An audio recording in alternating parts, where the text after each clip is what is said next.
चौथी चीज़ है वो मैं ये आपको बताऊँगा कि डीएचए गुजरांवाला अपने 3 रेज़िडेंशियल्स सेक्टर्स को पोज़ीशन देने जा रहा है, जिन रियल एस्टेट इंडस्ट्री की तरफ इलेक्शन अनाउंस होने के बाद और स्पेशली डीएचए गुजरांवाला में सेल परचेज़ डीएचए गुजरांवाला में करना चाहते हैं तो आप मुझसे राब्ता कर सकते हैं।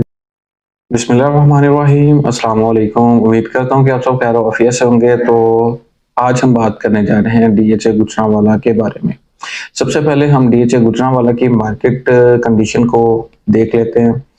डीएचए गुजरांवाला में इन्वेस्टमेंट अब क्यों करनी चाहिए, उसकी 3 वजूहात हैं मेरे पास इस वक़्त के। जो आपकी रियल एस्टेट इंडस्ट्री है वो पाकिस्तान के जो माशी सूरत-ए-हाल पे डिपेंड कर रही है और सियासी इस्तेहकाम पर डिपेंड कर रही है। तो देखिए आपका मुल्क इलेक्शन की तरफ जा रहा है, जैसे इलेक्शन अनाउंस होंगे तो सबको पता है किसकी हुकूमत आएगी, गवर्नमेंट किसकी आएगी और ओवरसीज़ उसके लिए तैयार बैठे हैं। तो मैं ये कहूँगा कि एक पॉजिटिव वेव आएगी प्रॉपर्टी की तरफ, रियल एस्टेट इंडस्ट्री की तरफ इलेक्शन अनाउंस होने के बाद और स्पेशली डीएचए गुजरांवाला में देखिए इन्होंने फैमिली फेस्टिवल करवाया जो कि इनकी मार्केटिंग की एक खूबसूरत स्टेप है, एक अट्रैक्टिव स्टेप्स है। लोग आए, बाहर की सोसाइटी से विजिट किया, अंदर सोसाइटीज़ को डेवलपमेंट देखी, ठीक है? और पीडी साहब ने इटसेल्फ बताया कि जो डेवलपमेंट है या इसमें जो लिविंग स्टैंडर्ड हम देंगे वो एक्स्ट्राऑर्डिनरी मीन होगा। जो गुजरांवाला में एग्जिस्ट करता है लेकिन डीएचए डीएचए ही है, ठीक है? डीएचए की अपनी एक वर्थ है, उसका अपना लेवल है डेवलपमेंट का, अपना जो वो लग्जरी लाइफस्टाइल देता है अपने यूजर्स को। तो फिर जो है तीसरी चीज़, डीएचए गुजरांवाला जैसे ही इलेक्शन अनाउंस हो में भी बेल्टिंग की अनाउंसमेंट हो जाए, ठीक है? इसमें कोई कंफर्मेशन नहीं है बेल्टिंग में, लेकिन हो सकता है कि इसी साल में 6वें, 7वें, 8वें, 9वें मंथ में बेल्टिंग कर दी जाए, ठीक है? और फिर जो चौथी चीज़ है वो मैं ये आपको बताऊँगा कि डीएचए गुजरांवाला अपने 3 रेज़िडेंशियल्स सेक्टर्स को पोज़ीशन देने जा रहा है, जिनमें सी और जी तो मस्ट हैं इस साल में। और फिर तीसरा कौन-सा है वो है एग्ज़ेक्टिव ब्लॉक, ठीक है? तो एग्ज़ेक्टिव ब्लॉक की पोज़ीशन मिलने जा रही है जो केनाल और 2 केनाल में मुश्तमिल हैं, यानी कि उनमें प्लॉट्स हैं 2 केनाल और केनाल के। तो उनमें सबसे पहले हम प्राइसेस की तरफ जाते हुए एग्ज़ेक्टिव ब्लॉक को डिस्कस कर लेते हैं। मैं आपको ये बैकग्राउंड में वीडियो चला दूँगा कि जो हमारा एग्ज़ेक्टिव ब्लॉक है, इसकी डेवलपमेंट बहुत तेज़ी से जा रही है। अब डेवलपमेंट इसकी क्या तेज़ी से जानी है, अभी 2 तो रोड्स हैं इसके इन अंदर और एक पार्क एरिया है, बाकी प्लॉट्स हैं, प्लॉटिंग हुई हुई है। तो वो जो है प्लॉटिंग तो बहुत पहले की हो गई है, अब जो रोड्स हैं एग्ज़ेक्टिव ब्लॉक के वो बनने स्टार्ट हो गए हैं, ठीक है? उनके ऊपर लेवलिंग बज्जर वगैरह डलना शुरू हो गया। इसमें प्राइसेस की बात कर लेते हैं। प्राइसेस हमारी एग्ज़ेक्टिव ब्लॉक में केनाल पे 8 लाख होने जा रहा है, ठीक है? आस्किंग होती है, यूनिट बहुत कम आता है मार्केट में। और फिर जो हमारी 2 कनाल की जो एग्ज़ेक्टिव ब्लॉक का प्लॉट है उसमें 11 से 12 लाख आस्किंग की जाती है एक नॉर्मल प्लॉट की cost of land. Cost of land ही है, डेवलपमेंट तो इनमें इंक्लूडेड ही है, ठीक है? और जो इनकी इन्वेस्ट प्राइस है केनाल की 2.5 है और जो 2 कनाल की वो 4.5 है।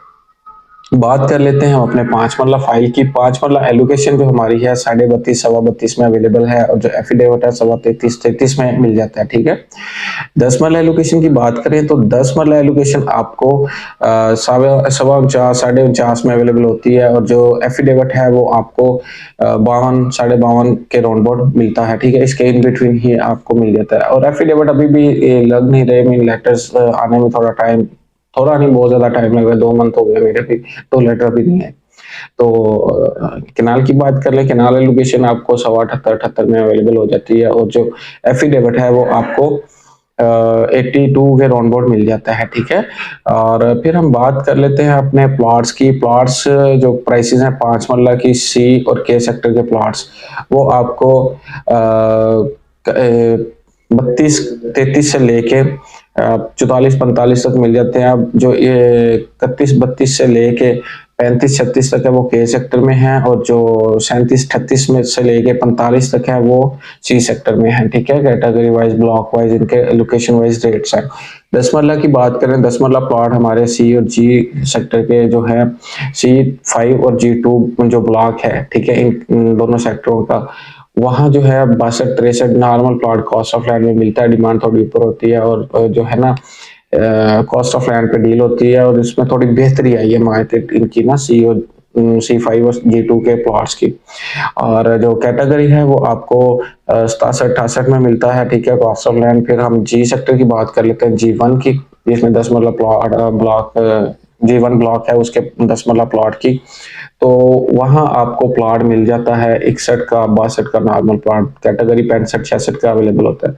एल सेक्टर की बात करें तो एल सेक्टर में आपको 58-59 में नॉर्मल प्लॉट मिल जाता है कॉस्ट ऑफ लैंड, और कैटेगरी आपको 65-66 का ही मिलता है, ठीक है। मेन रोड पे आ जाए तो वो वही है 70-71 डिमांड, ठीक है। और फिर हम बात कर लेते हैं अपने केनाल के प्लॉट्स की। केनाल के जो प्लॉट्स हैं हमारे जी सेक्टर के, वो आपको 94-95 कॉस्ट ऑफ लैंड में मिल जाते हैं, ठीक है। और जो कैटेगरीज हैं वो 1-5, 1-10 मेन कॉर्नर या फेसिंग पार्क, और अगर मेन बुलेवार्ड पे है तो 1-25 से 1-30 के round about cost of land में अवेलेबल होते हैं।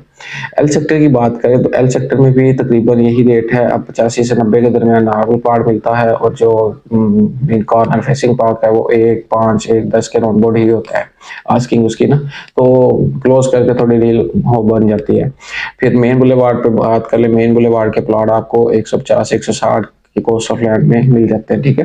एम सेक्टर की बात करें तो एम सेक्टर में आपको minimum plot 83 cost of land में अवेलेबल है, मेरे पास भी है, और दूसरे प्लॉट्स भी बताना भूल गए, लेकिन है। अगर आप सेल परचेज डीएचए गुजरांवाला में करना चाहते हैं तो आप मुझसे रब्ता कर सकते हैं। बाकी जो इनके जो मिनिमम रेट है एम सेक्टर में वो 83 कॉस्ट ऑफ लैंड है, और जो मैक्सिमम है वो 90-95 के राउंड अबाउट है, ठीक है। डबल कैटेगरी आ जाए तो 1 करोड़ को भी टच कर सकता है कॉस्ट ऑफ लैंड।